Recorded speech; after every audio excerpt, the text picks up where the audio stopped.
خدا باپ کے زندہ و جلال کلام میں سے زندگی برا کلام یوحنا کی انجیل اس کا 9 باب 24 سے 41 آیت مبارکہ تک۔ یہ اس کے ماں باپ نے یہودیوں کے ڈر سے کہا، کیونکہ یہودی یکا کر چکے تھے کہ اگر کوئی اس کے مسیح ہونے کا اقرار کرے تو عبادت خانے سے خارج کیا جائے۔ اس واسطے اس کے ماں باپ نے کہا کہ وہ بالغ ہے، اسی سے پوچھو۔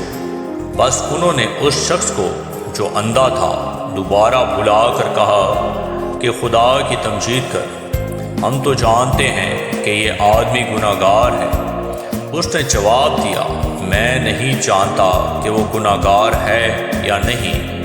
ایک بات جانتا ہوں کہ میں اندھا تھا، اب بینا ہوں۔ پھر انہوں نے اس سے کہا، اس نے تیرے ساتھ کیا کیا؟ کس طرح تیری آنکھیں کھولی؟ اس نے انہیں جواب دیا، میں تو تم سے کہہ چکا اور تم نے نہ سنا، دوبارہ کیوں سننا چاہتے ہو؟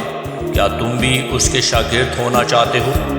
وہ اسے برا بھلا کہہ کر کہنے لگے کہ تو ہی اس کا شاگرد ہے، ہم تو موسیٰ کے شاگرد ہیں۔ ہم جانتے ہیں کہ خدا نے موسیٰ کے ساتھ کلام کیا ہے، مگر اس شخص کو نہیں جانتے کہ کہاں کا ہے۔ اس آدمی نے جواب میں ان سے کہا، یہ تو تعجب کی بات ہے کہ تم نہیں جانتے کہ وہ کہاں کا ہے، حالانکہ اس نے میری آنکھیں کھولی۔ ہم جانتے ہیں کہ خدا گناہ گاروں کی نہیں سنتا، لیکن اگر کوئی خدا پرست ہو اور اس کی مرضی پر چلے تو وہ اس کی سنتا ہے۔ دنیا کے شروع سے کبھی سننے میں نہیں آیا کہ کسی نے جنم کے اندھے کی آنکھیں کھولی ہوں، مگر یہ شخص خدا کی طرف سے نہ ہوتا تو کچھ نہ کر سکتا۔ انہوں نے جواب میں اس سے کہا، تو بالکل گناہوں میں پیدا ہوا، تو ہم کو کیا سکھاتا ہے؟ اور انہوں نے اسے باہر نکال دیا۔ یسوع نے سنا کہ انہوں نے اسے باہر نکال دیا، اور جب اس سے ملا تو کہا، کیا تو خدا کے بیٹے پر ایمان لاتا ہے؟ اس نے جواب میں کہا، اے خداوند، وہ کون ہے کہ میں اس پر ایمان لاؤں؟ یسوع نے اس سے کہا، تو نے تو اسے دیکھا ہے، اور جو تجھ سے باتیں کرتا ہے وہی ہے۔ اس نے کہا، اے خداوند، میں ایمان لاتا ہوں، اور اسے سجدہ کیا۔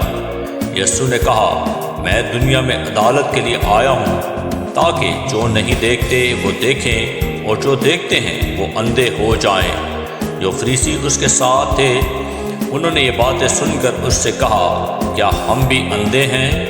یسوع نے ان سے کہا کہ اگر تم اندھے ہوتے تو گناہ گار نہ ٹھہرتے، مگر اب کہتے ہو کہ ہم دیکھتے ہیں، بس تمہارا گناہ قائم رہتا ہے۔ آمین۔ کلام کے پڑھے اور سنے جانے پر خداوند کی برکت ہو، خداوند کا شکر ہو۔